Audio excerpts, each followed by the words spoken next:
el libro más leído por todas las generaciones, la luz que alumbra tu camino, el alimento que fortalece tu espíritu. Narrado por Wendy Necio Sub, la Biblia en 365 días.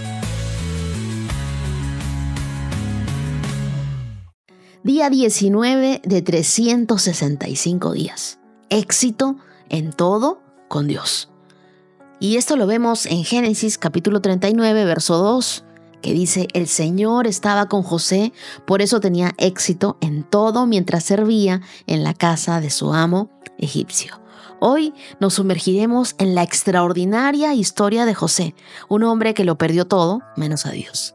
Fue vendido como esclavo por sus propios hermanos. José enfrentó rechazo, soledad, pruebas difíciles, pero hay algo que nunca lo abandonó: la presencia de Dios en su vida. El éxito de José no se basa en las riquezas ni en las posiciones sociales. Su verdadero éxito radica en su relación con Dios, en la casa de Potifar, en la prisión y finalmente en el palacio. José demostró que el éxito no es lo que el mundo define, sino lo que Dios hace a través de nosotros. ¿Alguna vez tú te has sentido que todo está en tu contra, pero hay algo en tu interior que te empuja a avanzar?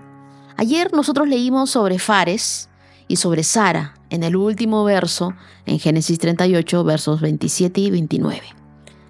Y nos habla que Fares significa el que abre brecha. Él no era el primero en nacer, no tenía las circunstancias a su favor, pero tomó la decisión de empujar hasta alcanzar la bendición que Dios había preparado para su vida. En esta escena no solamente vemos un parto, sino el cumplimiento de una promesa. Dios le había dicho a Abraham que su descendencia sería bendita, que prosperaría y que sería tan numerosa como las estrellas del cielo. Y aquí en este nacimiento se estaba escribiendo un capítulo crucial en la genealogía de Jesús. Fares es el símbolo de quienes luchan, de quienes no se rinden, de quienes a pesar de las circunstancias empujan para abrirse camino hacia lo que Dios les ha prometido. En cambio, Sara, aunque tuvo un momento de brillo, su luz fue fugaz, como un fósforo que se enciende y se apaga rápidamente. Yo quiero que reflexiones el día de hoy. ¿Cómo comenzaste este año? ¿Eras como Sara? ¿Una luz fugaz? ¿Un entusiasmo temporal? Y pronto caíste en la rutina, en el desánimo y ya dejaste todo para después. ¿O estás decidido a ser como Fares? Alguien que se abre brecha, alguien que lucha por sus bendiciones, alguien que no se queda atrás, sino que empuja para ir adelante. Recuerda, Dios merece lo mejor de nosotros. Si no podemos darle ni siquiera el 10% de nuestro tiempo, de las 24, 8 nos la pasamos durmiendo, 16 tenemos para nosotros y ni siquiera el 10% podemos darle a Dios. Ni siquiera una hora al día para pasar tiempo con Él. Yo creo que hoy es un buen momento para reflexionar y renovar nuestro compromiso. Sé un Fares. No seas una Sara, una luz fugaz, alguien que no se esfuerza lo suficiente. ¿Qué te parece si hoy oramos y le decimos: Señor, ayúdame a no ser una luz fugaz? Dame la fuerza de Fares para abrirme brecha, para luchar, para tomar lo que tú has preparado para mi vida. Quiero honrarte con mi tiempo, con mis pensamientos, con mi vida. Me entrego totalmente a ti y te pido, ayúdame a que este tiempo contigo se me pase volando y pueda aprender, puedas traer tu paz a mi corazón, calmes toda la ansiedad en mí, Señor, y me ayudes a vivir para ti. Mira que te lo pido, Dios, hoy, en el nombre de Jesús. Amén. Las lecturas para el día de hoy las encontramos en Génesis, capítulo 39, verso 1, hasta Génesis, capítulo 41, verso 16. Mateo, capítulo 12, desde el verso 46 hasta el capítulo 13, verso 23. Salmos 17 del 1 al 15 y Proverbios 3, versos 33 al 35. Comenzamos. Génesis 39, verso 1. Cuando los mercaderes ismaelitas llevaron a José a Egipto, lo vendieron a Potifar, un oficial egipcio. Potifar era capitán de la guardia del faraón, rey de Egipto. El Señor estaba con José, por eso tenía éxito en todo mientras servía en la casa de su amo egipcio. Marca ese verso y ponle tu nombre. Potifar lo notó y se dio cuenta de que el Señor estaba con José y le daba éxito en todo lo que hacía. Eso agradó a Potifar, quien pronto nombró a José su asistente personal. Lo puso a cargo de toda su casa, de todas sus posesiones. Desde el día en el que José quedó encargado de la casa y de las propiedades de su amo, el Señor comenzó a bendecir la casa de Potifar por causa de José. Todos los asuntos de la casa marchaban bien y las cosechas y los animales prosperaron. Pues Potifar le dio a José total y completa responsabilidad administrativa sobre todas sus posesiones. Con José a cargo, Potifar no se preocupaba por nada, excepto por lo que iba a comer. José era un joven muy apuesto, bien fornido, y la esposa de Potifar pronto comenzó a mirarlo con deseos sexuales. Qué tremendo. «Ven y acuéstate conmigo», le ordenó ella. Pero José se negó. «Mire», le contestó, «mi amo confía en mí y me puso a cargo de todo lo que hay en su casa. Nadie aquí tiene más autoridad que yo. Él no me ha negado nada, con excepción de usted, porque es su esposa. ¿Cómo podría yo cometer semejante maldad? Sería un gran pecado contra Dios». Día tras día, ella seguía presionando a José, pero él se negaba a acostarse con ella y la evitaba tanto como podía. Cierto día, sin embargo, José entró a hacer su trabajo y no había nadie más allí. Ella llegó, lo agarró del manto y le ordenó: «Vamos, acuéstate conmigo». José se zafó de un tirón, pero dejó su manto en manos de ella al salir corriendo de la casa. Cuando ella vio que tenía el manto en sus manos y que él había huido, llamó a sus siervos enseguida y todos los hombres llegaron corriendo. «Miren», dijo ella, «mi esposo ha traído aquí a este esclavo hebreo para que nos deje en ridículo. Él entró en mi cuarto para violarme, pero yo grité. Y cuando me oyó gritar, salió corriendo y se escapó, pero dejó su manto en mis manos». Ella se quedó con el manto hasta que su esposo regresó a la casa y luego le contó su versión de lo sucedido. «Este esclavo hebreo que trajiste a nuestra casa intentó entrar y aprovecharse de mí, pero cuando grité salió corriendo y dejó su manto en mis manos». Potifar se enfureció cuando oyó el relato de su esposa acerca de cómo José la había tratado. Entonces agarró a José y lo metió en la cárcel donde estaban los presos del rey. José quedó allí, pero el Señor estaba con José en la cárcel y le mostró su fiel amor. El Señor hizo que José fuera preferido del encargado de la cárcel. Poco después, el director puso a José a cargo de los demás presos y de todo lo que ocurría en la cárcel. El encargado no tenía de qué preocuparse porque José se ocupaba de todo. El Señor estaba con él y lo prosperaba en todo lo que hacía. Capítulo 40. Pasado un tiempo, el jefe de los coperos y el jefe de los panaderos del faraón ofendieron a su señor el rey, y el faraón se enojó con estos dos funcionarios y los puso en la cárcel donde estaba José, en el palacio del capitán de la guardia. Ellos permanecieron en la cárcel durante mucho tiempo y el capitán de la guardia los asignó a José, quien se ocupaba de ellos. Una noche, mientras estaban en la cárcel, el copero y el panadero del faraón tuvieron cada uno un sueño y cada sueño tenía su propio significado. Cuando José los vio a la mañana siguiente, notó que los dos parecían preocupados. «¿Por qué se ven tan preocupados hoy?», les preguntó. «Anoche los dos tuvimos sueños», contestaron ellos, «pero nadie pudo decirnos los que significan». «La interpretación de los sueños es asunto de Dios», respondió José. «Vamos, cuéntenme lo que soñaron». Entonces el jefe de los coperos fue el primero en contarle su sueño a José. «En mi sueño», dijo él, «vi una vid delante de mí. La vid tenía 3 ramas, las cuales comenzaron a brotar, a florecer, y en poco tiempo produjo racimos de uvas maduras.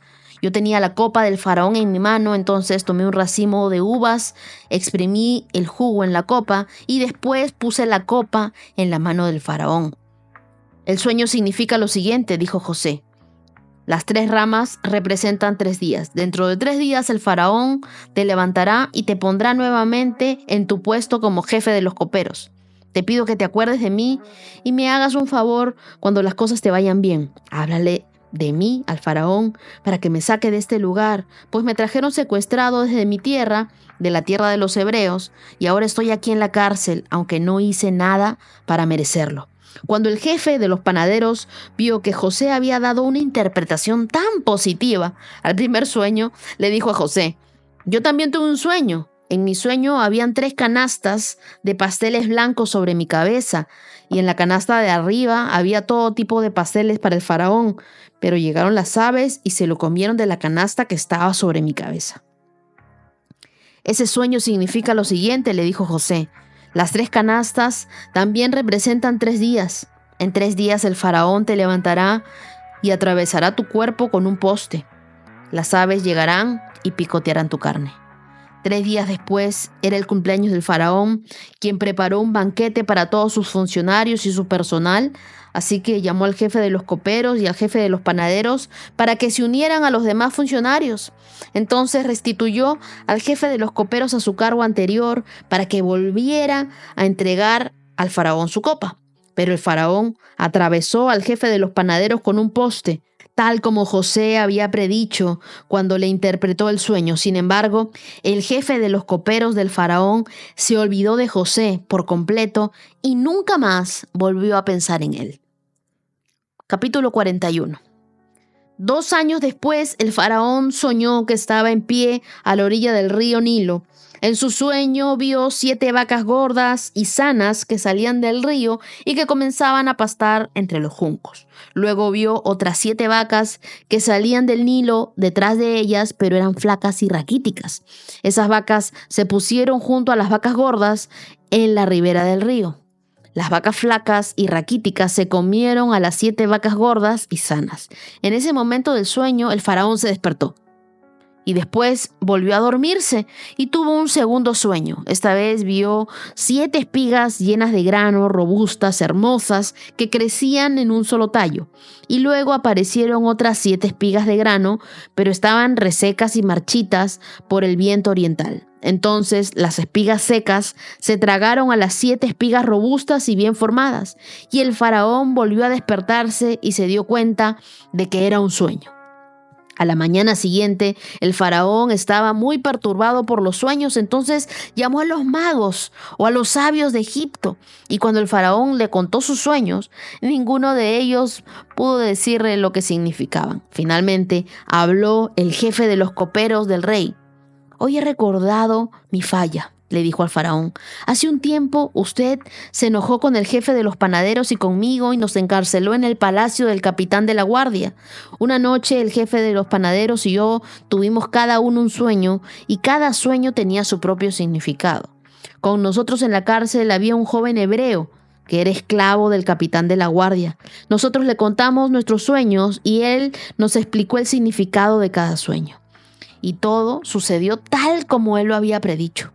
Yo fui restituido a mi puesto como copero y el jefe de los panaderos fue ejecutado y atravesado con un poste.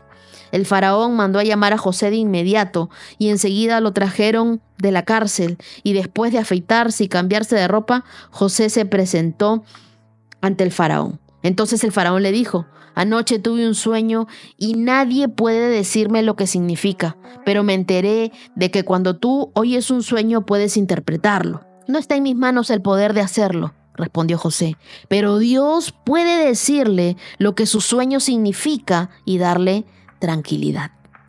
En estos capítulos de Génesis vemos que la Biblia nos habla del faraón, y faraón era el título que le daban a los reyes en ese tiempo. Y en la época había mucho contraste entre la gente, ¿no? Había gente muy rica y había gente totalmente pobre. Pero vemos en el verso 2, que es el que les pedí que subrayen, porque la Biblia dice que Dios estaba con José y él tenía éxito en todo. Y es que la presencia de Dios con José lo distinguía en todas las circunstancias, ya sea como esclavo, en su integridad, en el favor que él tenía para Potifar. Y es que la verdadera prosperidad no está en las circunstancias, sino está en la presencia de Dios en nuestras vidas. Si tú y yo tenemos la presencia de Dios, indefectiblemente vamos a tener éxito. Indefectiblemente Dios nos va a prosperar donde estemos, aún sea en una cárcel, donde estemos, vamos a ser prosperados. En los versos 7 al 12 de este mismo Génesis 39, vemos que José es tentado y dice: ¿cómo podría yo cometer semejante maldad? Y es que él sabía que lo que le estaba insinuando la esposa de Potifar no era un pecado contra su esposo, era algo que lo iba a hacer a él fallarle a Dios. Su temor a Dios era mayor que cualquier placer temporal. Hay veces que nosotros confundimos y cambiamos y decimos: es un ratito, me quiero sacar las ganas, ya pues caí en esto. Pero tu amor por Dios tiene que ser más grande que cualquier placer temporal, que cualquier placer sexual, que cualquier cosa del momento. La pureza que él tenía en su vida le decía no al pecado, pero no por miedo a las consecuencias, sino por su amor a Dios. Y muchas veces tú vas a decirle que no al pecado porque amas mucho a Dios, no porque temes a las consecuencias. ¿Sabes por qué? Porque la tentación es inevitable. Hasta Jesús fue tentado, pero él nunca pecó. Algunos me dirán: oye, pero la carne es débil. Y yo sé que la carne es débil, pero Dios te va a dar la fuerza para que tú dependas de Él y puedas huir, tal y como huyó José. A José no le importó salir medio desnudo, con tal de no perder en ese momento la presencia de Dios. Bueno, luego la mujer miente y en los versos del 13 al 23 vemos cómo José es encarcelado injustamente, pero el favor de Dios no lo dejaba. La presencia de Dios estaba con él y lo ponen a cargo incluso de los presos.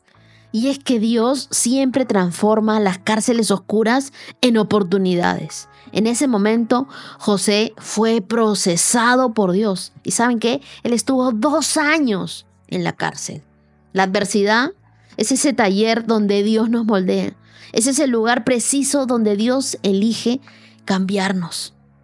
Y luego, con el tema de los sueños, José hizo que todos volvieran su mirada a Dios. Él decía: yo puedo interpretar sueños, pero no es algo que venga por mí, es algo que Dios me da. En Génesis 40, versos del 1 al 23, José usó los dones para interpretar los sueños del copero y del panadero. Y el copero, al instante que sale de la cárcel, se olvida de José.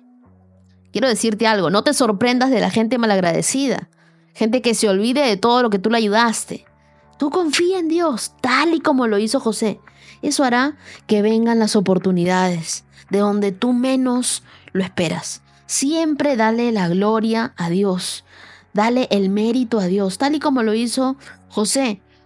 En este último verso, en el verso 16, él dijo: no está en mis manos hacerlo, pero Dios puede decirle lo que el sueño significa y darle tranquilidad.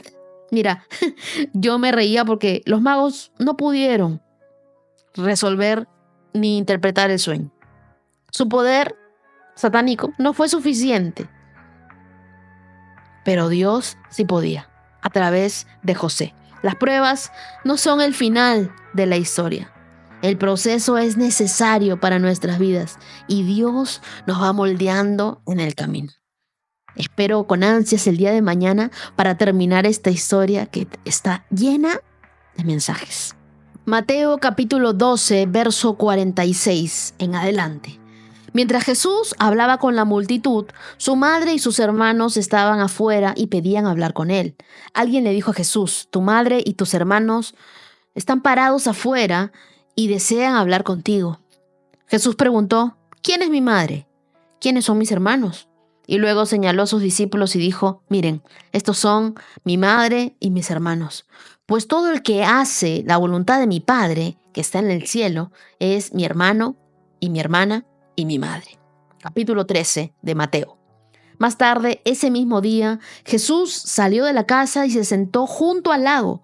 Pronto se reunió con una gran multitud alrededor de él. Así entró en la barca. Se sentó allí y enseñó mientras la gente estaba de pie en la orilla. Contó muchas historias en forma de parábola como la siguiente. Escuchen, un agricultor salió a sembrar. A medida que esparcía las semillas por el campo, algunas cayeron sobre el camino y los pájaros vinieron y se las comieron. Otros cayeron en tierra poco profunda, con roca debajo de ella, y las semillas germinaron con rapidez porque la tierra era poco profunda. Pero pronto las plantas se marchitaron bajo el calor del sol y como no tenían raíces profundas, murieron. Otras semillas cayeron entre espinos, los cuales crecieron y ahogaron los brotes. Pero otras semillas cayeron en tierra fértil y produjeron una cosecha de 30, 60 y hasta 100 veces más numerosa de lo que habían sembrado. El que tenga oídos para oír, que escuche y entienda. Sus discípulos vinieron y le preguntaron, ¿por qué usas parábolas para hablar con la gente? A ustedes se les permite entender los secretos del reino del cielo, les contestó, pero a otros no. A los que escuchan mis enseñanzas se les dará más comprensión. Amén. Y tendrán conocimiento en abundancia, pero a los que no escuchan se les quitará aún lo poco que entiendan. Por eso uso estas parábolas, pues ellos miran, pero en realidad no ven. Oyen, pero en realidad no escuchan ni entienden. De esa forma se cumple la profecía de Isaías que dice, cuando ustedes oigan lo que digo, no entenderán. Cuando vean lo que hago, no comprenderán. Pues el corazón de este pueblo está endurecido y sus oídos no pueden oír y han cerrado los ojos. Así que sus ojos no pueden ver y sus oídos no pueden oír y su corazón no puede entender y no pueden volver a mí para que yo los sane. Pero benditos son los ojos de ustedes porque ven y sus oídos porque oyen. Les digo la verdad, muchos profetas y muchas personas justas anhelaron ver lo que ustedes ven, pero no lo vieron. Anhelaron oír lo que ustedes oyen, pero no lo oyeron. Escuchen ahora la explicación de la parábola acerca del agricultor que salió a sembrar. Las semillas que cayeron en el camino representan a los que oyen el mensaje de reino y no lo entienden. Entonces viene el maligno y arrebata la semilla que fue sembrada en el corazón. Las semillas sobre la tierra rocosa representan los que oyen el mensaje y de inmediato lo reciben con alegría, pero como no tienen raíces profundas, no duran mucho.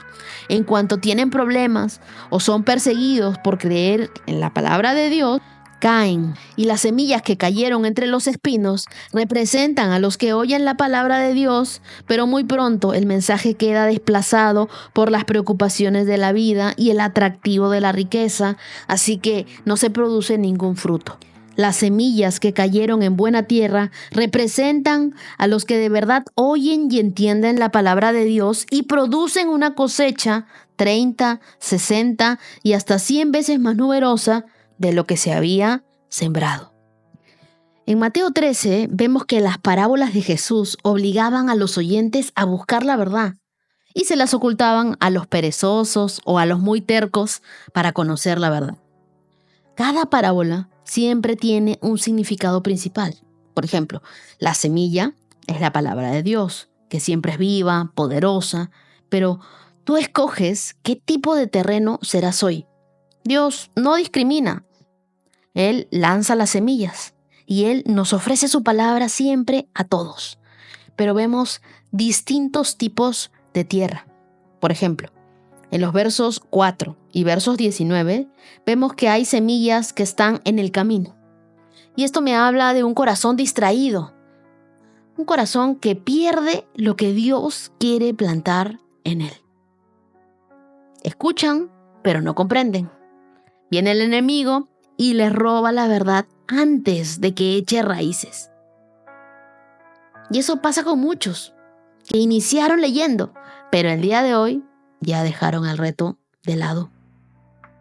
La semilla se quedó en el camino. Y si tú eres de los que me estás escuchando, que has dejado durante mucho tiempo de leer la Biblia, te animo a regresar a tu cita con Dios, a no perdértela, a que esa semilla que se plantó en tu corazón vuelva a dar fruto. Luego encontramos la semilla de terreno rocoso, que están en los versos 5, 6, 20 y 21, donde el compromiso era un compromiso superficial. Y esas son las personas que no soportan las pruebas profundas. Son los que reciben, pero llegan los problemas, su fe desaparece porque sus raíces no son sólidas. Entonces se pierde la palabra. Otro tipo es la que cayó entre espinos, que está en los versos 7 y 22. Y es que un corazón dividido nunca dará frutos abundantes. Los espinos son las preocupaciones, es el engaño de las riquezas. Hay quienes viven para trabajar esas 16 horas que tienen al día. ¿Cuántas se las das a tu trabajo? ¿Cuántas se las das a Dios? ¿Cuántas se las das a tu familia? Después no me digas, no sé cómo, es que mi matrimonio está así, cuando no estás dedicándole el tiempo que merece a cada cosa. El engaño de las riquezas y los placeres del mundo terminan ahogando la fe. ¿Qué lugar ocupa Dios en tu vida? Las bendiciones materiales nunca deben ser más grandes que el dador de ellas. Otro ejemplo es el del buen terreno, que encontramos en los versos 8 y 23, que son de los que escuchan y comprenden la palabra de Dios. Porque la palabra de Dios no está diseñada para informarte, sino para transformarte. Escuchar la Biblia sin aplicarla es como si miraras un mapa sin emprender el viaje. Mientras que leer la Biblia cambia tu corazón, renueva tu mente, transforma tu vida. Hay muchos de los que me dicen, estoy leyendo y siento paz. Yo no podía dormir, ahora duermo tranquilo. Ahora siento que tu voz me acompaña y puedo comprender mejor las Escrituras. Mira, yo tengo 34 años de cristiana, 34 años de conocer a Dios, 34 años de leer la Biblia, pero nunca había leído la Biblia con tanta profundidad, nunca había estudiado tanto la Biblia, porque ustedes dicen, bueno, Wendy, te estás excediendo mucho, son muchos minutos, pero déjame decirte, yo leo horas mi Biblia, yo preparo un estudio, yo adoro, busco a Dios.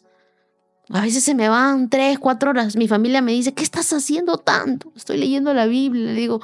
Y luego de que la leo, luego de que la estudio, tengo que grabarme. Y luego tengo que editar. O sea, se me va la vida y yo no gano nada con esto. Y yo le decía al Señor, pero tú ves mi corazón. Esto Dios lo puso en mi corazón desde el año pasado. Y yo dije, lo voy a hacer. Porque yo quiero comenzar mi año y quiero acabar mi año con Dios. Así que esto no me beneficia a mí. Esto te hace bien a ti. Separa tu tiempo. Detente. Deja que Dios hable a tu vida. Si tú escuchas, pero no aplicas nada, es como si sembraras una plantita, pero nunca la regaras. Cuando tú no encuentres hacia dónde ir, estés en busca de respuestas, abre tu Biblia. Dios te va a hablar. Cada página de la Biblia es una invitación al corazón de Dios. Salmos capítulo 17, versos del 1 al 15.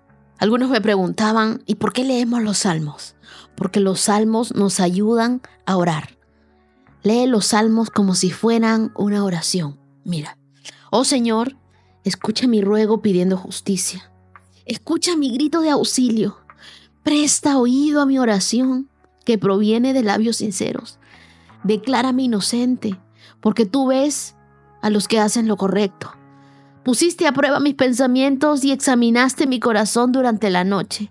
Me has escudriñado y no encontraste ningún mal.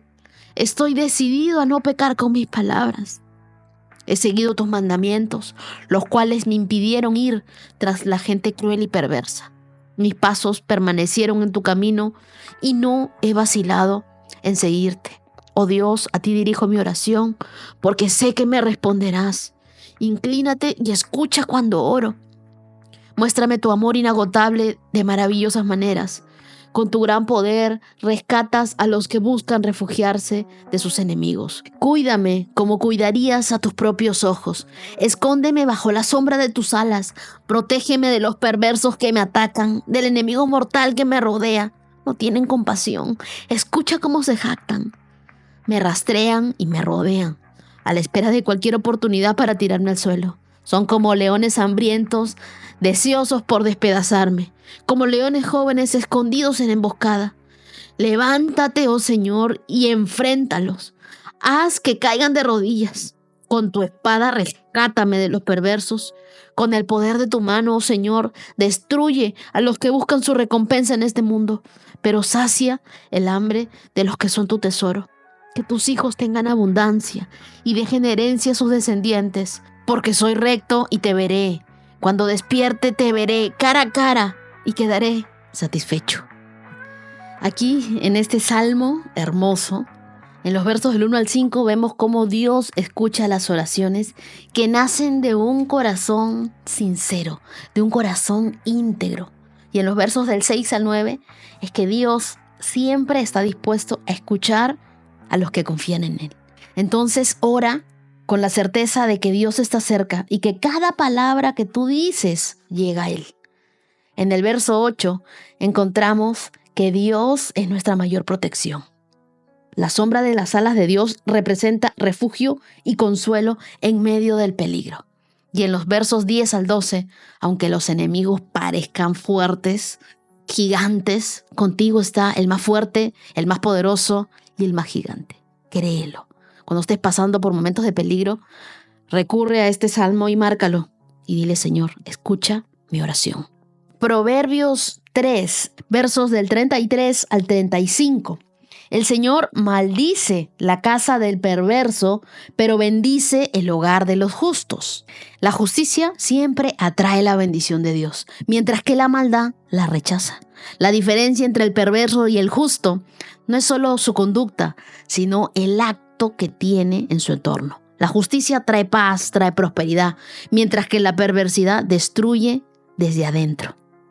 Si tú buscas que tu hogar sea un lugar de bendición, vive con integridad delante de Dios. Verso 34. El Señor se burla de los burlones, pero muestra su bondad a los humildes. Los burlones son aquellos que rechazan la sabiduría de Dios, mientras que los humildes reconocen su necesidad de Él. Yo pienso que la humildad te da acceso directo al favor de Dios. Cuando nosotros reconocemos nuestra dependencia de Él, Él nos eleva, Él nos guía. En lugar de burlarte de lo que no comprendes, busca aprender, busca crecer en sabiduría. Y verso 35 dice, los sabios heredan honra, pero los necios son avergonzados. Quienes buscan la sabiduría siempre serán honrados, pero la necedad nos lleva al fracaso. Pregúntate hoy, ¿estoy invirtiendo en la sabiduría que viene de Dios o estoy dejando que la necedad gobierne mis decisiones? Invirtamos en la sabiduría de Dios todos los días, acercándonos cada día más para aprender de Él. Día 19, check. Nos vemos el día de mañana y entramos al día 20. ¡Qué increíble! Se está formando un hábito en nosotros. Yo creo que el mejor de toda nuestra vida. Bendiciones. 365 con Dios, con Wendy Necio Sub.